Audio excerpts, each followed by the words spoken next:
Hey, lovers! Welcome to the Book Lovers Club, the podcast where we celebrate Black Sapphic love stories, one book at a time. I'm your host, Joy, a married lesbian, lifelong book lover, and relational communication scholar. Here, we don't just read the romance, we learn from it. I believe that love stories can do more than just entertain us. They can teach us how to love better, how to see ourselves more clearly, and how to create the love life of our dreams. Each week, I'll dive into sapphic stories written for us and by us, while weaving in personal insights and communication lessons you can take off the page. So grab your drink, get cozy, and let's turn the page together. Welcome to the club. Hey, book lovers, welcome back to another episode of the Book Lovers Club. I hope y'all are breathing some fresh air this week because your girl has not, okay? The wildfires in Canada have been impacting the Chicago air, and as a asthmatic, I've been going through it, okay? I've been going through it. All right, and I keep thinking if the air is this bad in Chicago, I can't imagine what it's like in Canada right now. So, my heart goes out to y'all because I know y'all can't be breathing and houses are burned down. Like, just the devastation from these wildfires has to be insane. Also, we're dealing with the cyclospora outbreak. It's a lot going on, y'all. It's a lot going on. I feel like this summer has been really strange. I've been so excited for the summer. I know y'all remember back in June when I was like, Happy Pride, it's summer. We couldn't have our beach book club meeting because of the weather. It was raining and storming that day. And ever since then, I feel like we haven't gotten a real good stretch of summer weather to really be out here enjoying it. Like, look, I endured the winter so that I could be outside enjoying summertime shy. It's been nonstop rain, and now it's this smoke from the fires. We had the heat waves. I don't know, y'all, but summer is flying by. And I'm like just trying to catch myself because September will be here before we know it. And the virtual Black Sapphic Book Festival that I am hosting will be here before we know it. So I'm trying to like just slow down a little bit, but I digress. Anyway, today's episode, we are going to be talking about the books that we read this month. And by we, I mean me. I will be sharing with y'all my thoughts about the books this month. So, our July book picks were Off Script by Ava Freeman and Leather, Lace, and Locs by Anne Shade. Okay? And I am getting these books done in the nick of time because Granger dropped a book this past Sunday, the Alchemy of Souls, which is book 5 in her Maggie Gray series. And I always talk about my favorite authors on here, even though they are not Black Sapphic authors, because this is my platform and I can do what I want. And I am a huge Desiree Granger fan, okay? So I had to drop everything that I was doing to read her book when it came out because obviously. So I got a little derailed. I am a mood reader. That's why I struggle with these TBRs and having lists of things that I need to read, even having arcs that I signed up to read. I struggle a little bit because I am a mood reader, and sometimes I see something shiny and something new that gets recommended or just dropped. And then now I no longer want to read what I'm reading and I want to read the new book. But there's only a couple of authors that will do that to me, that they are my auto read. I don't care what I am doing. If they drop a new book, it has to be read immediately. And Desiree Granger is one of those authors for me. Okay. I've seen her twice. I flew my ass to Atlanta to meet her when she had her book signing event down there back in February. And then when she came to Chicago, I went to go see her when she came here because obviously she can't come to my city and I don't make time to go see her, okay? Because I am a fan and she is my favorite. I love the Maggie Gray series so much. I'm in her Patreon. I'm in her Facebook group. If she has her own conference one day where it's just for the DCU Drew Collins alums, please know I'm cosplaying and I'm in that bitch because I am a fan and I love her work. Okay. And one thing about me, I am unapologetic about people that I fangirl over. Okay. I really don't care about letting y'all know I am a fan. And I love the way she write a book. They're just so unapologetically black. Blackity black, black, black. Okay. And then we got witches, warlocks, necromancy, werewolves, okay, fairies, sirens, nymphs, all of the supernatural characters in this secret society. I am here for it, okay? I feel like it has all of the magic of Harry Potter without the transphobic author, okay? And I am somebody who used to love Harry Potter. You know, I am in Hufflepuff. I was a huge fan, but I just cannot get behind J.K. Rowling. I just can't. And she's so problematic. It really has tainted the entire Harry Potter universe for me. Okay.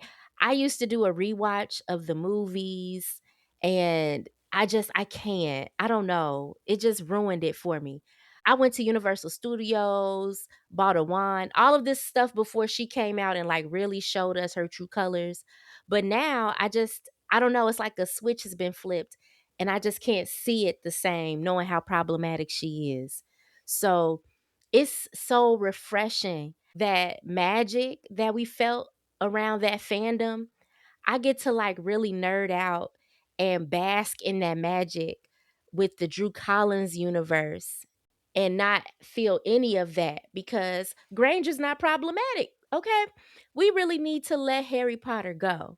I'm really not somebody that buys into cancel culture, but for me, I just can't rock with her like that. Like, so if you are someone who is a Harry Potter fan, I think that you'd like the Maggie Gray series. But I read Alchemy of Souls, y'all, and it derailed me. So I was a little behind finishing our book picks so that I could talk with y'all about them today. But I finished them, baby, and they are good. And I am ready to talk to y'all. And that is the purpose of this podcast episode is to unpack the books. I went on Threads to recommend that other people read Leather, Lace, and Locks. And that post got so many likes and reposts and things like that. And I'm glad because I need more people to be reading Black Sapphic stories like this. Okay. Actually, Leather, Lace, and Locks to me read more like women's fiction. Like it has the romantic elements, but that wasn't the main purpose of the story. That wasn't the main purpose of the plot. It's really this journey that these women go on. And I love a story that's got good character development and good story arcs. And Anne Shea did that. Baby, she did that. I love that book. Oh my God, it was so good. It was so good. Look, okay, look. If y'all have not finished these books, just take a pause. Come back later. Okay, because I am really going to spoil it for you. Okay, if you have not finished Off Script by Ava Freeman and Leather, Lace, and Locks by Anne Shade, this is your moment to exit stage left. Okay, this is your moment. If you have not finished those books, do not continue because I will spoil it for you. I'm about to dig in, I'm about to talk about it. I got so many things to talk about. Okay, so many things. But Leather, Lace, and Locks, just oh my God, wow. I really loved that book, y'all. 5 stars all around. It's so good. I will be shouting from the rooftops how much I love that book because Melissa Hart's character and her trajectory and like just the character development of her really sucked me in. Okay, so this book it follows the journey of 3 friends. They are all on separate like life journeys of like self-exploration, romance, really coming into themselves and healing from previous romantic hurts. Okay, that's how I look at it. They all have had some type of trauma in the romance department, family department, all these different things that have happened that shaped them, that has now impacted their romantic lives. That now they're on this journey where they're like really having to confront that. Okay.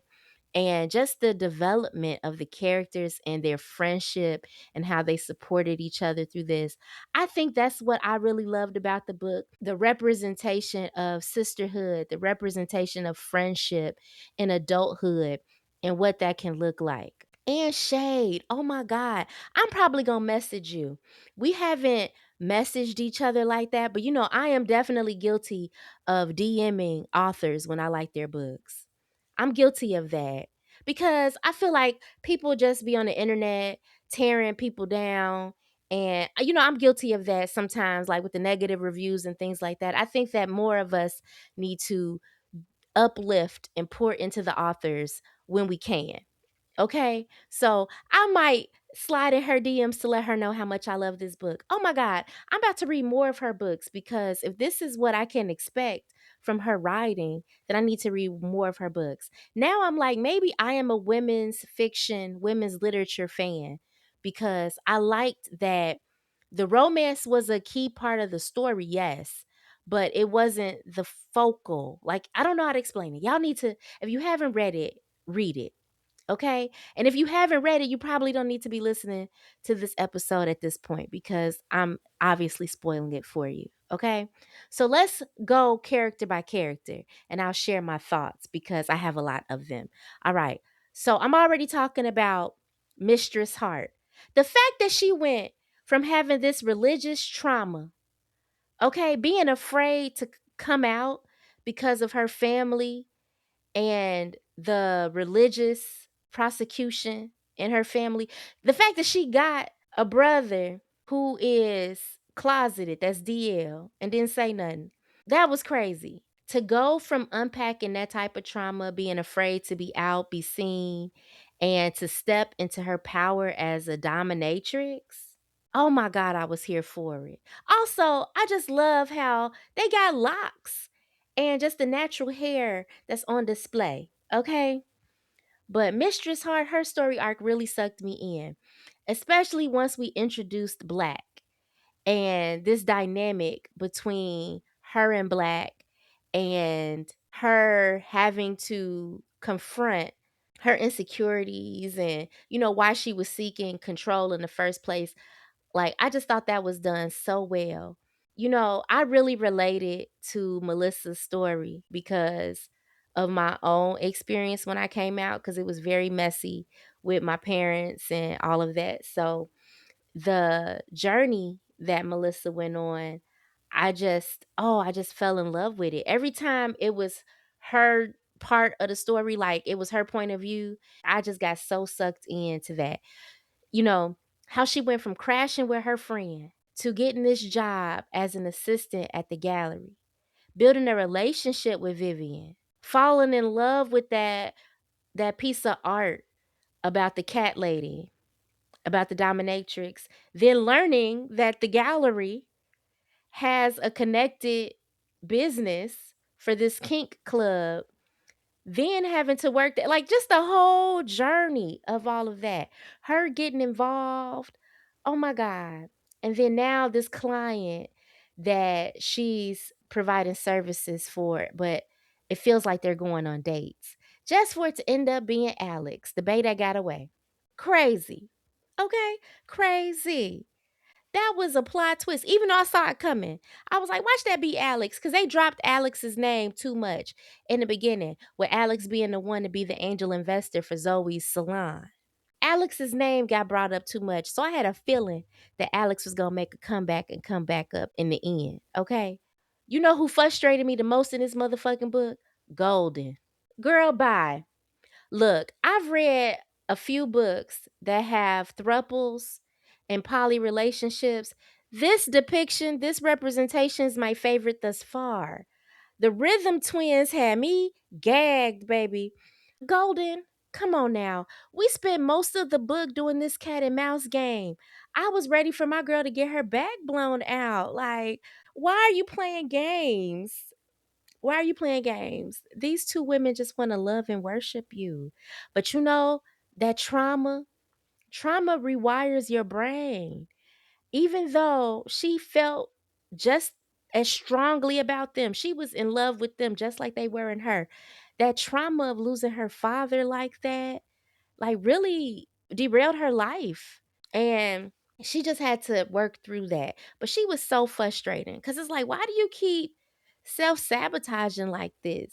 You know, like you want to be with them, you love them, you breaking your own heart at this point because you are so afraid to commit. And it took way too long for this to get resolved. And then we got robbed of her love declaration, her love confession. I wanted to read that on the page. I wanted to read whatever was said in that hotel room. When she finally realized I can't keep playing this game with them because this might be the last time they're gonna let me play it. I'm glad she peeped game because Jade was getting tired. Okay, Jade is like, look, I'm really trying to wait on you, but damn, like she was breaking Jade's heart.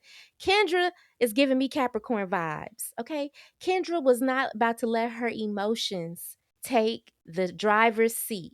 She peeped game and saw that that girl was playing games with her. So Kendra, she was playing it safe. She wasn't gonna get too emotional, but Jay wears her heart on her sleeve, okay? And Golden was stomping all over that.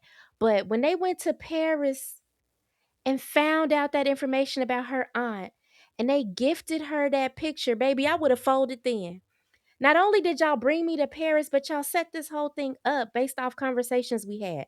And they weren't talking all the time. They were having weekly video calls, and they sometimes would only be like 10 minutes. So whatever they shared in these very fleeting conversations, like they built this kind of connection. Girl, I would have folded, baby, the moment they got me to Paris. I don't know how she held out that long as she did because what?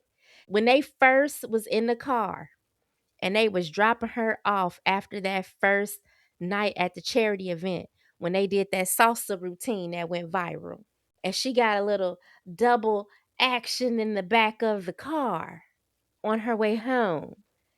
Baby, I would have been locked in then. I don't know. I would have folded. I'm too easy. I'm too easy. That would have got me. They would have got me. Talking about which one do you want? And she like both of them. I know that's right. Why choose, baby? Why choose? But they were a package deal. I want to know. So they're like sister cousins. Okay, so I know that they're like the twins, but were they ever intimate with each other? Like they were kind of close, but it never read as creepy. You know, like they sometimes share a bed, they sometimes share a girl, but were they ever intimate just with each other? Like I couldn't get a read on that. But the fact that they're a package deal and they like sister cousins or something, I don't know, y'all. That I need a little bit more unpacking. But they weren't the focal point of the story. So, but I would love to get some more background on the Rhythm Twins because I got lots of questions about their whole dynamic, you know? But I do get why Golden was pressed. Like, y'all over here blowing me up, talking about you want to be with me and you fucking bitches. But y'all weren't together. So I can understand why you're upset, but y'all weren't together and they're on the road. Like, I don't know. Make it make sense, girl. But her feelings was hurt. I don't know. I really didn't understand that. They weren't committed. They weren't monogamous. She hadn't even said that she wanted to be with him. Why are you this bad? And the girl was obviously lying, like whatever. But I get it though. I get where she was coming from. But she frustrated me the most out of the characters. Mainly because I was rooting for her and them. And I just wanted them to get together. Like, girl, why you keep playing these games and this back and forth shit? When she left unannounced in Paris, that was wild. That was wild. Why she do that to them? And I know Jade ass, I know that was eating Jade up because she's a softie. Okay? She is a softie. She's the emotional one. But when they wrote the song for her, girl, I don't know. I would have folded. I don't know how she lasted that long with them women laying it on thick like that. Girl, and that was like some love at first sight type shit. Like I said, this is the first time I read a throuple like this where I really was like, ooh, I want to see that. It wasn't, giving me the ick. I want to see that. Now I kind of want to read more books like this. I was enjoying that little dynamic between them. Oh, that was good. But she was frustrating. But the burlesque dancing, the connection with Josephine Baker, her aunt. Oh, that was so beautiful. And Shay, girl, this book was so good. Oh my God. So good. You can tell she did research. Now, Zoe.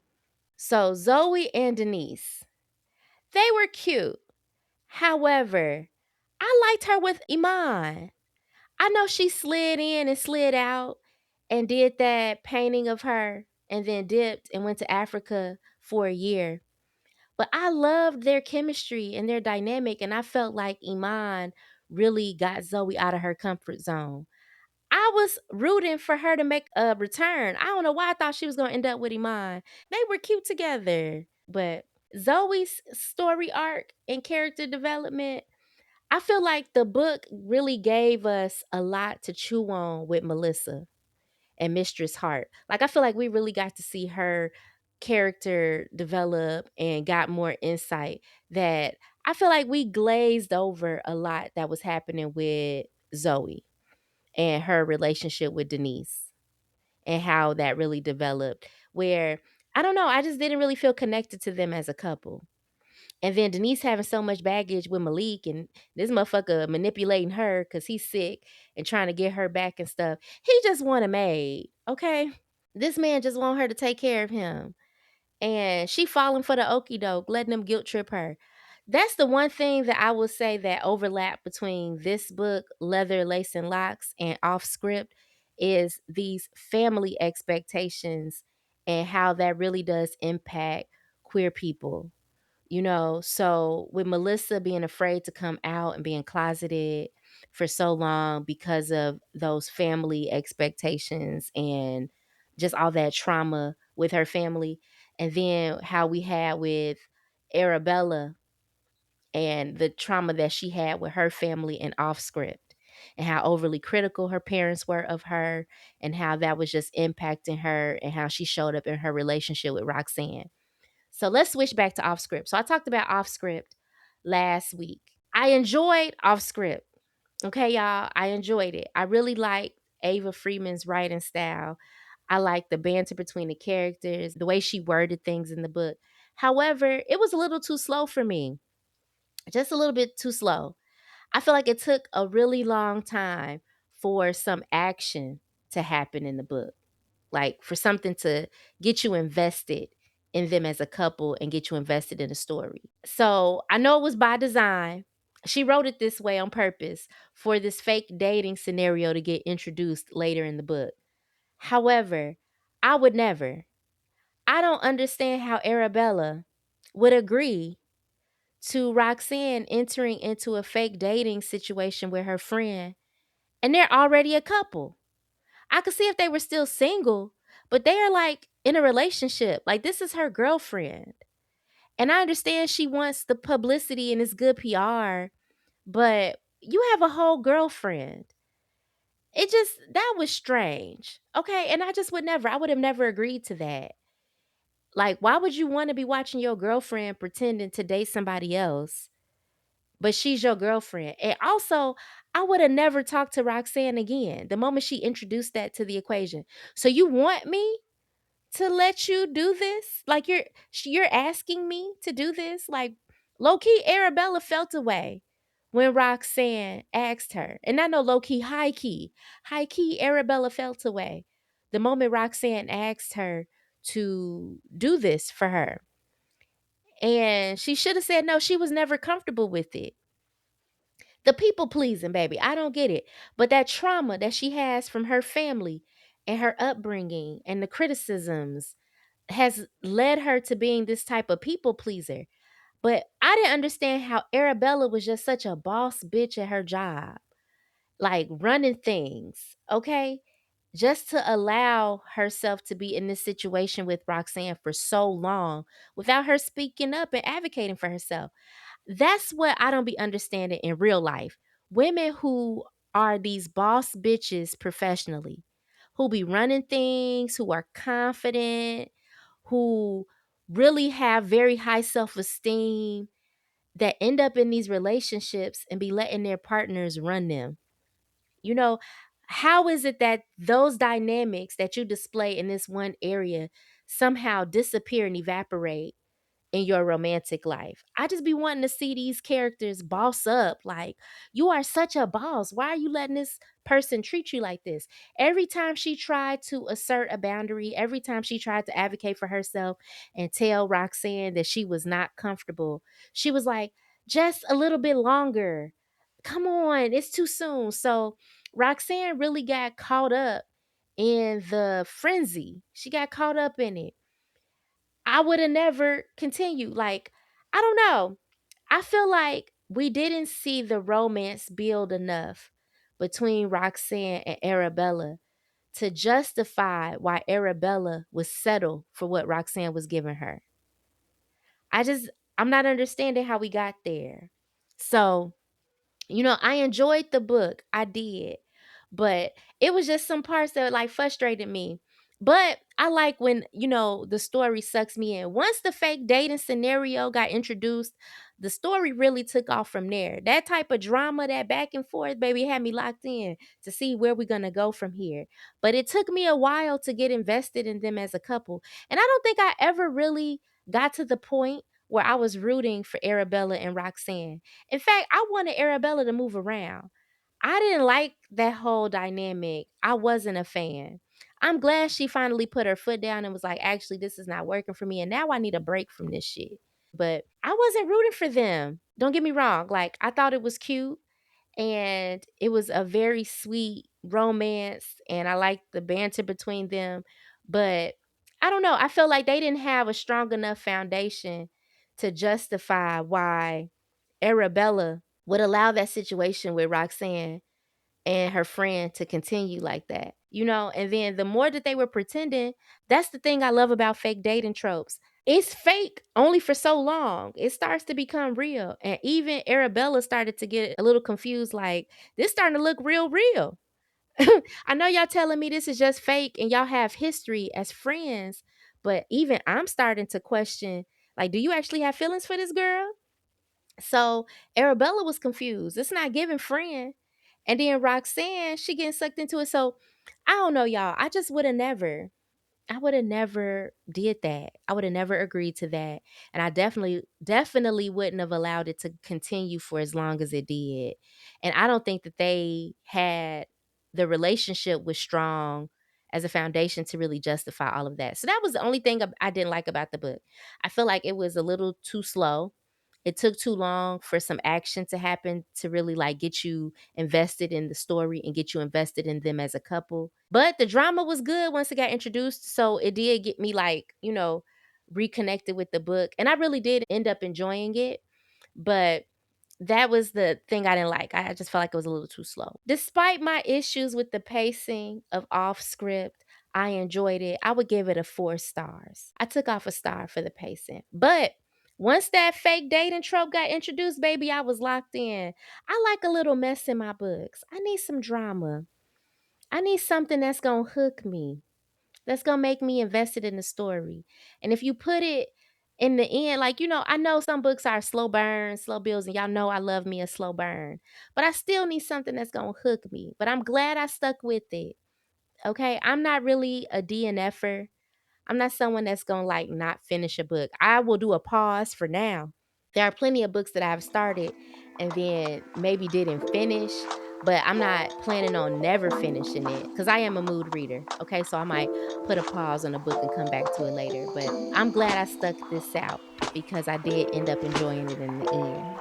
But it was a 4 star for me, and then I give Leather, Lace, and Locks a 5 star. Thank you for tuning in to the Book Lovers Club. If you love today's episode, make sure you subscribe so you never miss a chapter. And if you're feeling generous, leave a review because those reviews help other lovers find us.